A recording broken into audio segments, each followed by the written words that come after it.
Hello and welcome back to my channel, or welcome. I'm Katie, and today is all about mixing. This is the Kuretake Art Nouveau Kuretake GANSAI TAMBI Art Nouveau watercolor set.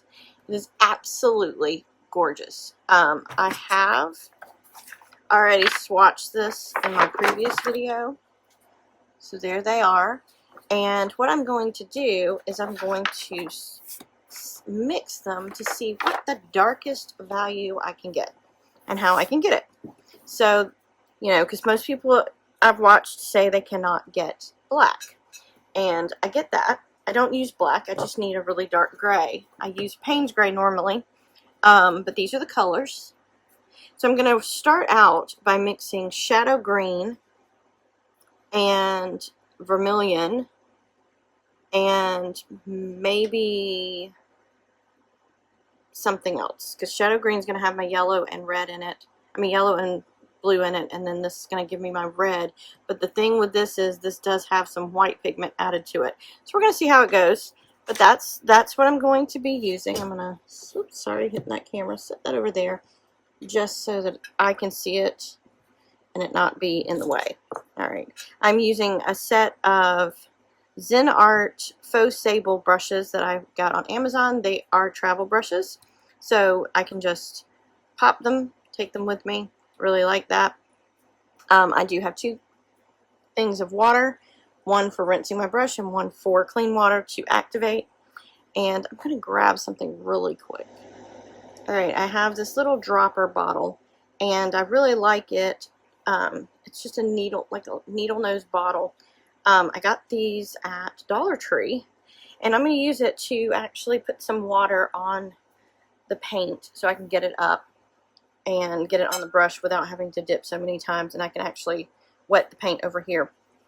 I have just a plate from the Dollar Tree also that I'm going to use as a palette. I really like using plates. You know, it's just something, it's a preference. But I'm going to go ahead and add some water to the green and the vermilion up here, and we're going to see what we can get from these two. So I'm going to dampen my brush. I'm going to get some of that vermilion.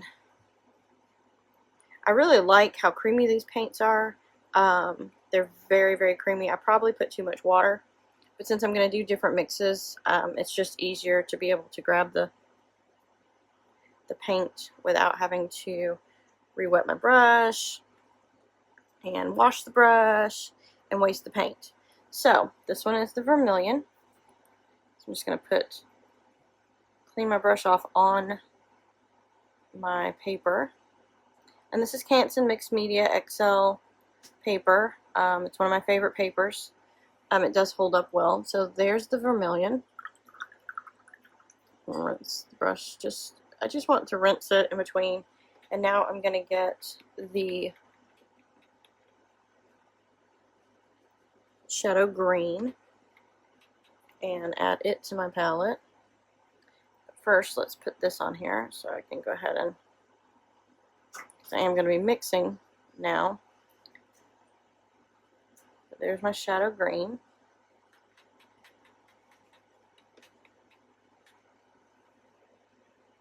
I'm going to try to get an even, start out with more green than vermilion. Let's see what I get. So let's see what this is. That's pretty dark. So that's pretty good. Let's keep adding, keep mixing some vermilion. I'm still mixing equal parts. Looks like I got a little more vermilion in there. But still, this is giving me an idea of exactly what I can get. Now I'm just going to mix everything that's on my palette into this. And yeah, I'm very, very happy knowing that I can get pretty much a good, very dark value out of this. So yeah, I get a very dark value. Let's see how it waters down.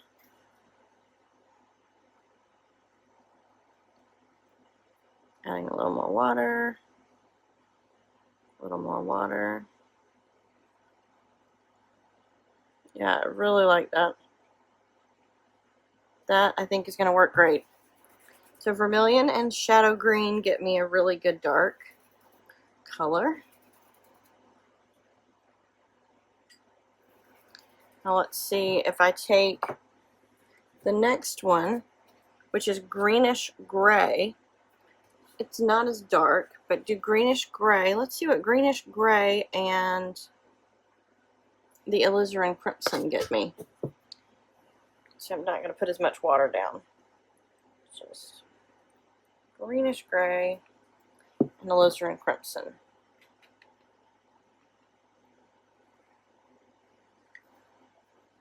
Because to me, this is very mauve. This is very pink. So it's going to have a lot of white in it.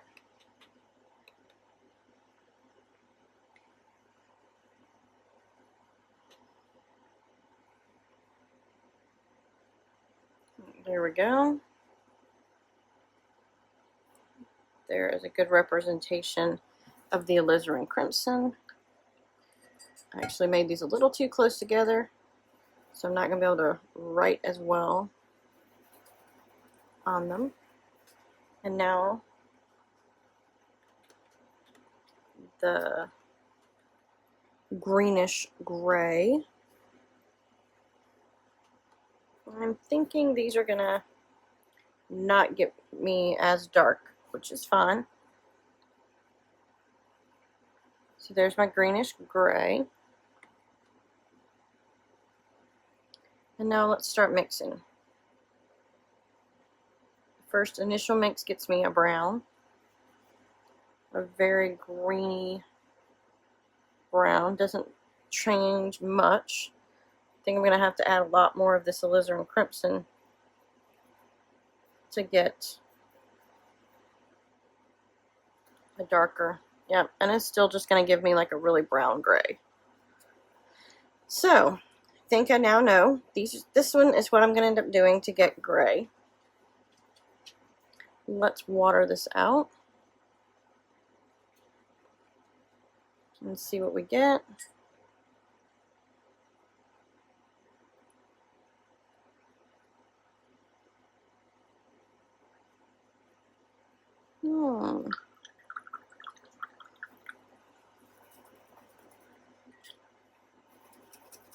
There we go. That looks pretty good. But, you know, this is all about mixing, so we're just going to keep mixing things. Let's do Mars Yellow and Old Mauve. Mars Yellow and Old Mauve, or Mauve, depending on where you're from. So let's get that Old Mauve. See what we get.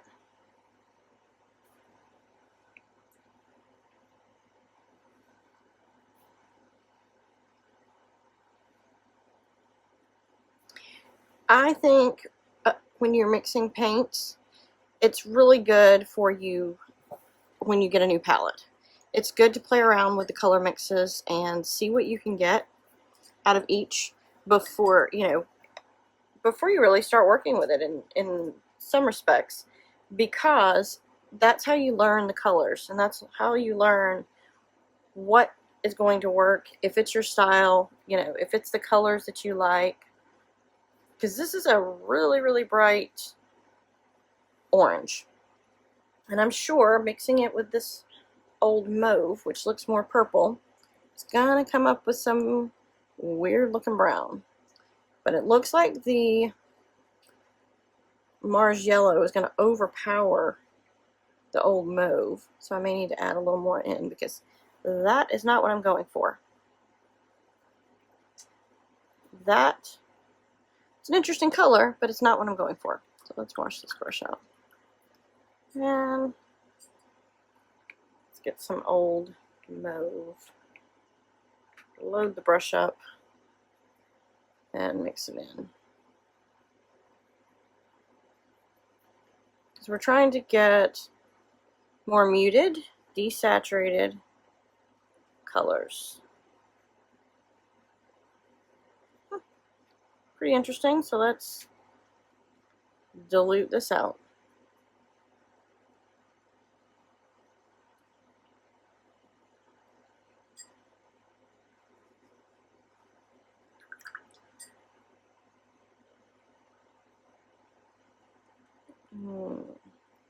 Yeah, see, I love the way they dry when you add the water to it. The pigment moves and shifts. I really like that. It's just fun to me. And now my next mix, let's see what we can get if we use the saffron yellow with pale aqua. Oops, sorry about that. Now I want to see what light colors I can get.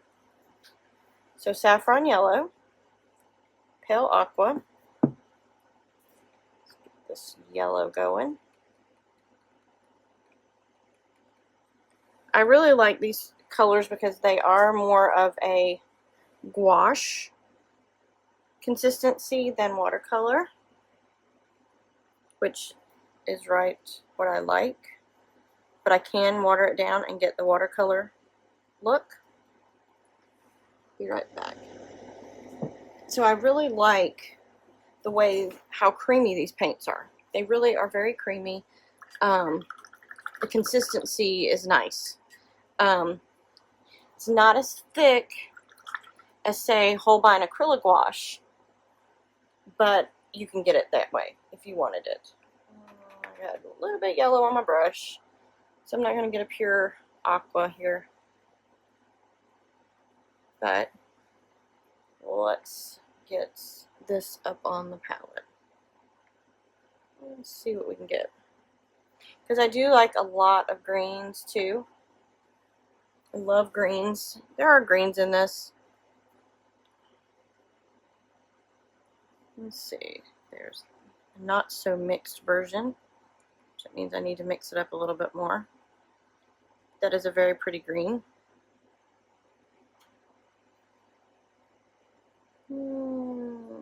Let's see.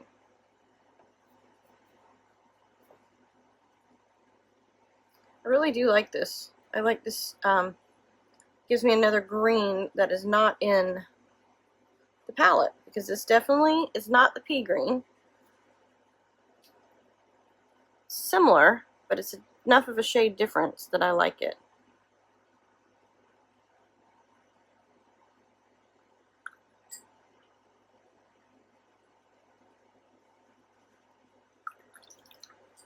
Yeah, so basically I'm just going to fill up this page with different color mixes. And so I'm going to put you on time lapse. But that's just what I'm doing. I'm mixing two random colors. Ones that don't really go together. Ones that do sort of go together. And now I'm going to keep mixing a couple more that do, you know, go together. And see how they mix. Because everybody, you know, this isn't sold as a mixing set. But I don't like using colors straight out of the pan. So, yep, here comes the time lapse. See you in a minute.